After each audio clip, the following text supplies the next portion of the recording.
This half hour is of the Generation Y Conservative Show is brought to you by Cat Coolers. We've been going over this every single week. If there's one thing out there that people like to bring along with them, whether it's camping or hunting, to the beach, on any type of vacation, family reunions, out to your kids' sporting events and everything, one of those necessities is a cooler. And there's a lot of really cool coolers out there, because as soon as one of these big companies came out with something that was really cool, all these other companies started replicating it. But one of those companies starts with a Y, ends with an Eddie, okay? Actually supports anti-Second Amendment things, along with Dick's Sporting Goods and everything. So while they used to be one of the best, it's no longer like that. And, there are alternatives out there. Well, with cat coolers, they're rugged, they keep ice cold for up to 7 days, which is just phenomenal. It's made in the USA, which is important to most of us listening to this program and this radio station. It's customizable, and it comes in 4 different colors, kinda. And I'll explain that. White, black, yellow, and camouflage. I don't know how the heck you consider camouflage one single color or anything like that, but there it is. Camouflage is a color that you can choose for it as well. So go to catcoolers.com. It's CATCOOLERS.com. Use a code for a 10% discount. Now, my code has not been set up yet, but since I'm going to be on Defenders Live, we can use the code STEVEN, STEVEN, and you can get 10% off of your cat cooler. It's summertime, and coolers are going to be a necessity, so get ready with that. Listen, this half hour is also brought to you by The Gun Box. Just go to thegunbox.com. Again, listen, Second Amendment rally coming up, or in the past as far as when you're watching this. I have to get used to that. We as gun owners own 400 million guns here in the United States alone, okay? 1% of gun crimes are done by legal, lawful citizens that own firearms, okay? The rest of the 99% happen to be criminals, okay, that are illegally using firearms or own a firearm illegally. The majority of gun deaths in the country, it's over 60% at this point, is due to suicides. We can fix that. We can at least take a dent into that, because there's a lot of things that go wrong with guns in a house if they're not properly stored. The gun box is one of those things that you should definitely look into and try to get, because securing a firearm is the responsibility of a gun owner. And to be honest with you, I think that gun owners, for the most part, and that statistic shows it, 1% of crimes are safety concerned people. Well, when it comes to the gun box, you have the Gun Box 2.0. It's the ultimate quick and accessible handgun safe, ideal for securing your firearm when you're not carrying it on your person. Their cutting edge technology and innovative safety features provide peace of mind while storing your handgun on the nightstand, desk, countertop, or anywhere you might need fast access. With the simple swipe of a finger, press of a custom keyed code, or the wave of an RFID card or fob, the gun box opens in seconds. Well, that's the Gun Box 2.0. The Gun Box Echo is an ideal travel size handgun safe, perfect for those on the go, and has the latest in technology to secure your firearm while giving you quick access. So the Gun Box 2.0 and the Gun Box Echo are essentially the same thing, except one is for more travel purposes, which is the Echo, right? Same great features. Comes with a ability to do the simple swipe of a finger, press of a custom key code, or the wave of a key card or fob, and the Echo opens in seconds. Those are not the only two safes available, though. I would encourage you to actually go to the website, thegunbox.com, and check out their rifle case. I don't know if you have one of those air conditioner units set up in your house or apartment or anything like that. I mean, if you have central air, you don't need it or anything, but I'm talking about those really cool like tower ones that's like are part fan and everything that you sit in the corner and they look really fancy and nice. That's what this thing looks like for rifles. It's actually really cool. It opens up like a big elongated clamshell. You could put your magazines and every clips in there, and I think you could store multiple guns. But it is really cool. It's a little bit more expensive, and I think that they're really pushing their handgun safes and everything, but I would encourage you to go check it out on the website. Okay, listen, let's get back into it here. Last thing we were talking about was this comicbook.com going over that Rotten Tomatoes needs to get rid of the user scores. Well, BS, okay? How about this? Raise your hand, wave to me, give a heart, give a like if you are a Jurassic Park fan, because I have been. How about this? I just gotta say this. This is probably why I love movies. Is movies like Star Wars and Jurassic Park and stuff like that. I don't even remember the movie I was in when the trailer for Jurassic Park played in the theater, and it was a black screen. There was stomping. And then all of a sudden, the T-Rex comes on screen and it just roars at you. And then it just showed the Jurassic Park logo. And that stuck with me. Just the sheer sound of the T-Rex in the movie theater. It's awesome. And I've seen every movie since. And you can keep on making dinosaur movies like that. And I'll continue to go watch them. Love Jurassic Park. That being said, if you're a subscriber to Netflix, Jurassic World animated series is coming to Netflix in 2020. That's pretty cool. And it says Camp Cretaceous. Okay. And it does look pretty cool. It's an animated series, so, that it is what it is in regards to that. But I'm still excited. Now, why am I bringing this up? Number one, I find that pretty cool. Number two, here's another thing in regards to Netflix, and then we're really going to get deep and heavy into it. Matt says here, they also have guns that recognize, say, a wedding band with a chip in it and synced to the gun. Without the ring, it won't fire. Ruin my Netflix devotion later on, and my wife may thank you. Yeah, so he's talking about, I don't know if the gun box has those features, that's what he's saying, if he went to the website already. But yes, we're gonna get into some sad things here on Netflix, Matt. I'm sorry about that. The Ranch is ending after 4 seasons on Netflix. There are 2 conservative comedies out there that I really enjoy on TV. Number 1, Last Man Standing. And when ABC canceled that, it was people like us. Okay, I know certainly I signed multiple petitions. I know I shared petitions on my Facebook page. I know that when I was running my podcast, I was sharing information to go and sign petitions to bring it back. And, part of me thought that Netflix or Hulu was going to pick it up and run it in like batch series and everything. But then Fox picked it up, and that was really cool. And they've been doing a good job. It's unfortunate that some of the actresses have been switched out and everything since then that just couldn't come back. Mandy, I think it was. Was it Mandy? The middle one. I forget what her name is. Yeah, it's Mandy. And that stinks because it is what it is. I'm not going to bash the new characters. It's just good to have it on TV. The Ranch is a raunchy conservative comedy that if you haven't watched, you should tune into. The first couple seasons are great.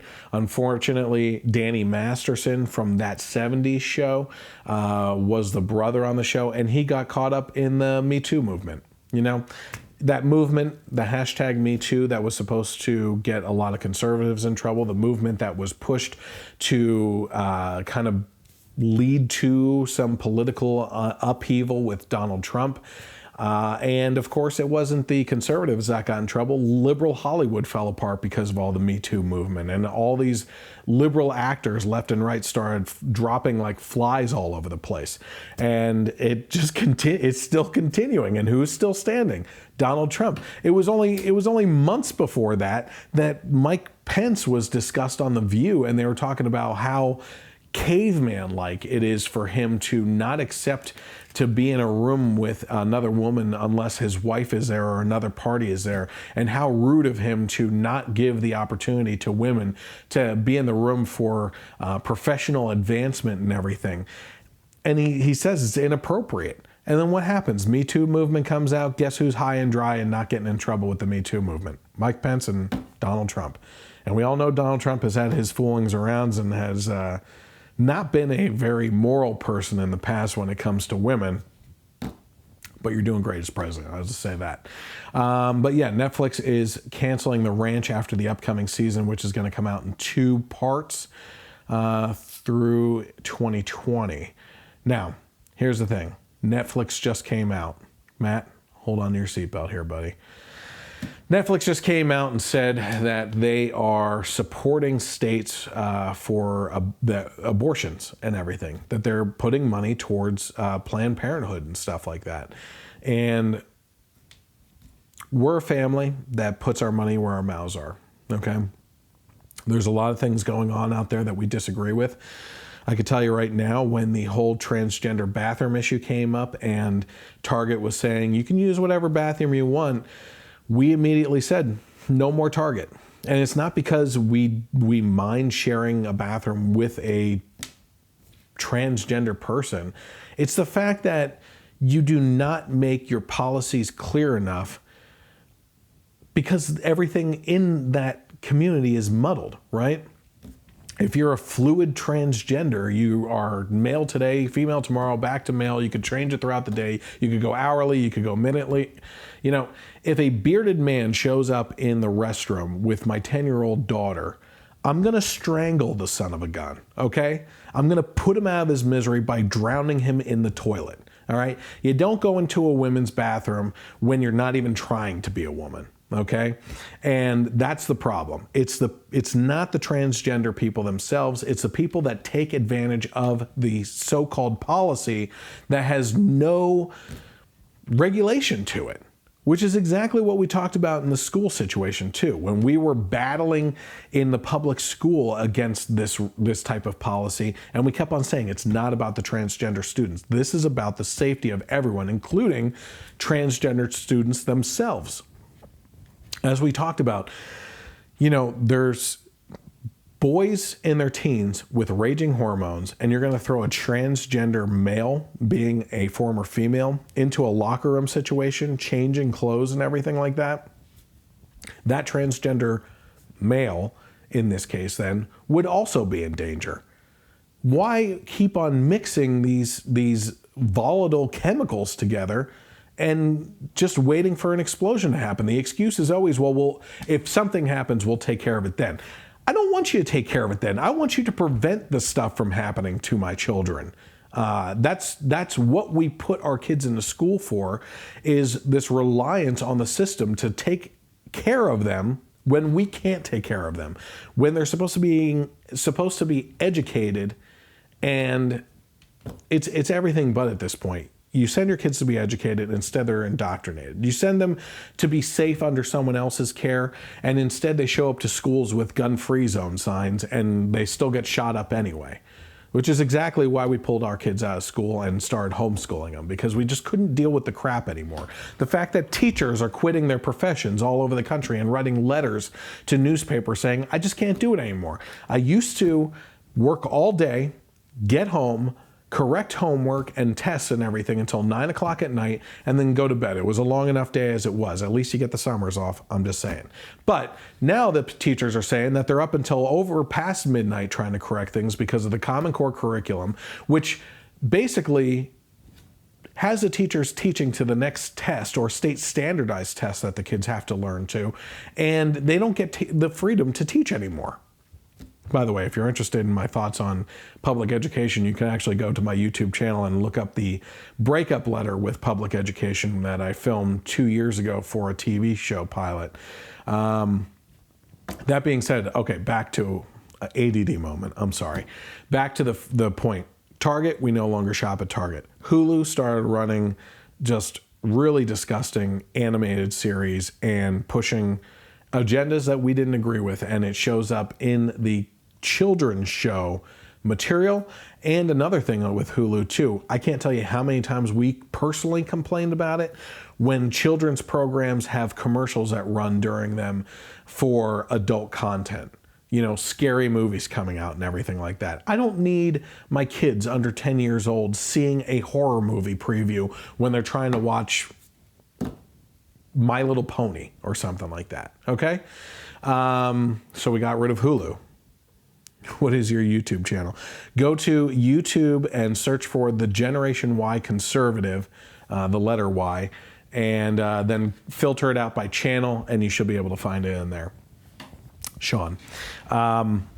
Okay, and share that, by the way. So we got rid of Hulu. Now we've gotten rid of Netflix. And trust me, I'm extremely upset about that because I am a huge fan of Stranger Things. I am looking forward to a lot of the things coming out on Netflix. They had the Marvel series on there, which, by the way, big mistake in Netflix getting rid of that and like caving to Disney on that. Those were the best shows on television. Daredevil and Luke Cage, Jessica Jones, which Jessica Jones' last season is actually coming out next week, I think, or something like that, on a Netflix app that I no longer have. Now, let me just say, that doesn't stop me from watching the shows. It's just that we are not going to be paying for it. So that's one thing, too. I'm trying to think if there's any other places that we stopped shopping at due to policies and stuff. But listen, I'm a conservative. I believe in the free market and everything. I believe that things should play out the way that they play out. I'm certainly not going to compare myself against, say, the situations that we always talk about with Christian bakers or Christian business people that come under fire from the LGBT community where they demand that they shut down their business and sue them for thousands of dollars. Listen, I don't need that. If I were in that situation, if I went to a wedding cake place and they refuse to serve me because I'm a white male Christian conservative, I'd be like, okay, I'll just go to your competitor down the street. It doesn't make any sense. You're going to find plenty of people that will serve you. The fact of the matter is, in all actuality and factually speaking, a lot of these cases were people driving distances of over 80 miles into other states sometimes to find Christian bakers that would deny them so they could sue them and prove a point. So anyway, in regards to boycotts and stuff like that, I am not personally a person that would actually call for a boycott of something like Netflix. I just personally, or we as a family just personally boycotted ourselves by not spending the money on it. So it falls apart. Starbucks. There's another one for you. For what reason? All reasons. Okay? For all reasons. But just, if you start looking into companies, especially if you're getting like a hint in the wind of something afoul with the companies that you're providing your hard-earned dollars to, then certainly look them up, see who they donate to and everything, and start making decisions that will affect the outcome of these types of companies. Okay, speaking of entertainment,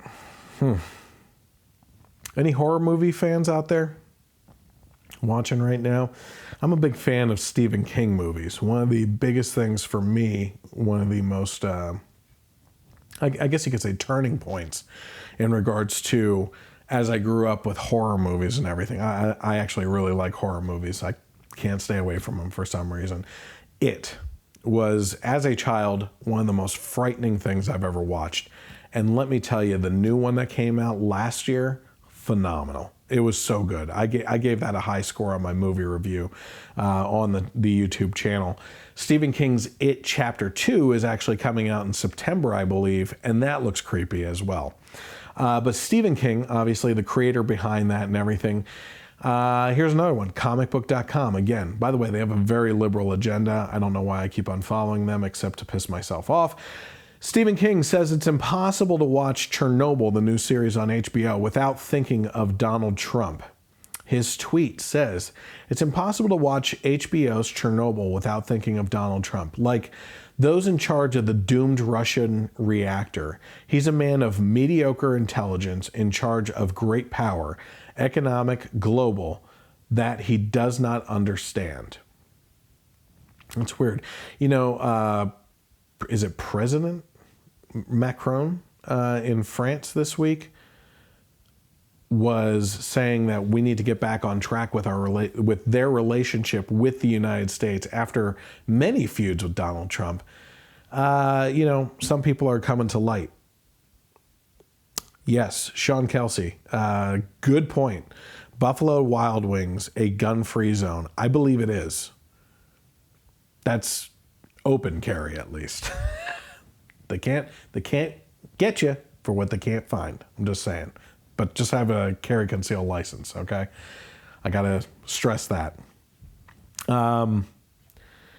So he's a mediocre person. He doesn't understand great power responsibility, Chernobyl, blah, blah, blah. Listen, my brother-in-law is a nuclear engineer on a sub, and my wife's cousin, his cousin as well, is also a chemist or something like that. And we just had a family reunion the other weekend, where they were both talking about Chernobyl series and how few people died in that and 3 Mile Island here in Pennsylvania. And when you look at the incidents around the world and everything, how little has actually happened in regards to nuclear power. It's a clean energy source. It's the most abundant energy source. It's the best energy source. And we're not using it because people are scared, because there is a false notion of what could go wrong out there. So it's ridiculous. So it's impossible to watch HBO's Chernobyl without thinking of Donald Trump. Yeah, when I watch it, I think to myself, why aren't we, pursuing nuclear energy if there's such an upheaval over coal and fossil fuels and stuff like that? People always say things like, we need more windmills, we need solar panels, we need hydro electricity and everything. And they don't ever attribute the fact that what our cars run on. Now, Tesla's certainly doing an awesome job in regards to efficiency with electric cars and everything. By the way, I just posted a picture. You wouldn't be able to see it. It's not on my personal page or the political page, but they are going to announce a Tesla truck at the end of this year, and it looks amazing. It looks really cool, and it gets like 500 miles to a trip, which isn't too bad, actually. It's actually really good. And I need a truck. And it's going to be under 50,000. That's amazing to me. So I'm looking forward to more about that in the near future. But yeah, no one ever talks about cars when they're talking about efficient energy and alternate energy sources and everything. I have to say, one of the funniest things at CPAC this year, the Conservative Political Action Conference down in D.C. when I went to it, I sat in that speech by Donald Trump. I've seen him there the past 2 or 3 years now, and he was on fire. That speech was blasted as an elongated, kind of off the rails talk to people that didn't follow a script or anything. Let me tell you something. Donald Trump was in his element. The people he was with were people that loved him, loved his presidency, and were just there to interact with him. And instead of going on with a speech, he decided to basically step down and have a conversation with the crowd. And it was amazing, right? But he was talking about alternative energy. And he's like, I'm looking out the window, Melania, I want to watch TV, but the windmill is stopped. We need more wind. Where's the wind? I was cracking up so hard at that. But he was on fire. He was so funny. But yeah, alternate energy. It just needs to be more efficient and everything. Okay, that was Stephen King. Do we have time for one more? No. We're going to get into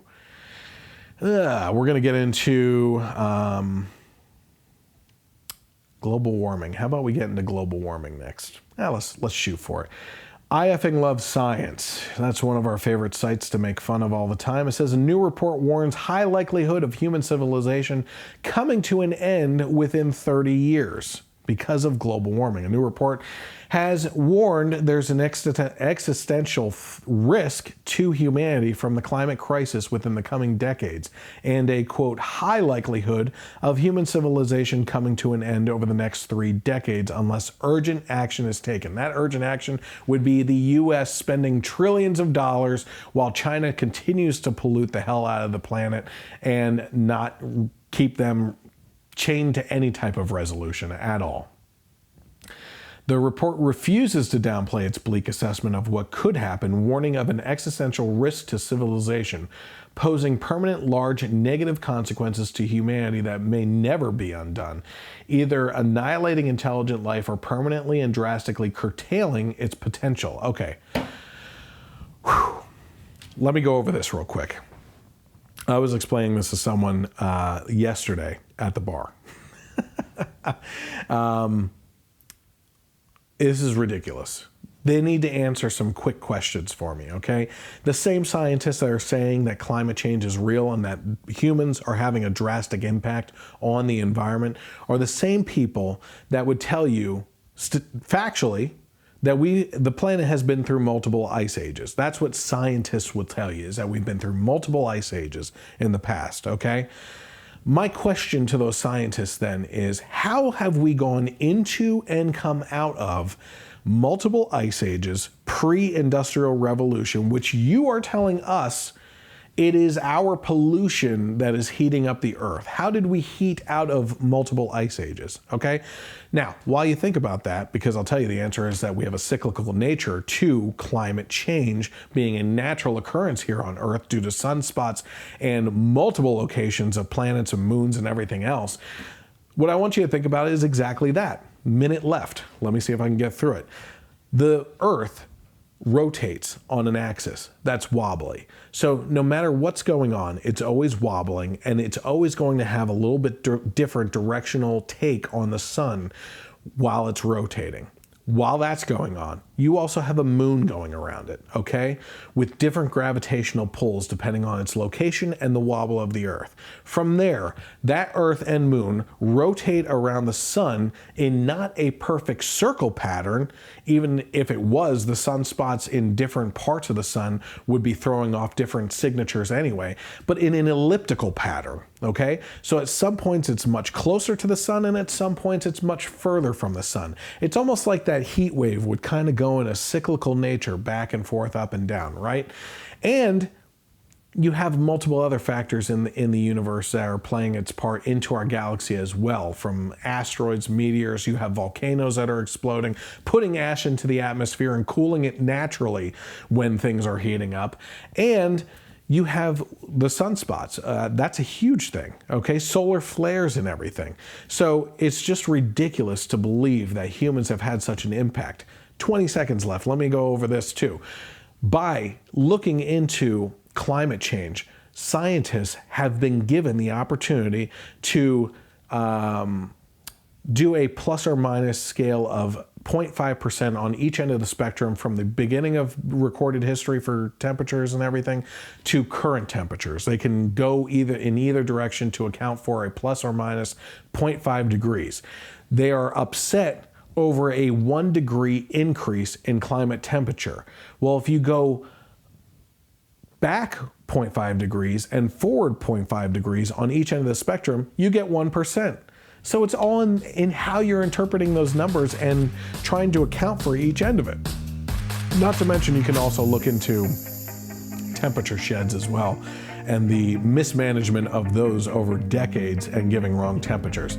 All right, listen, I really appreciate you sticking around. Listen, we're going to come back for the second hour of the Generation Y Conservative Show, and I'll be right back.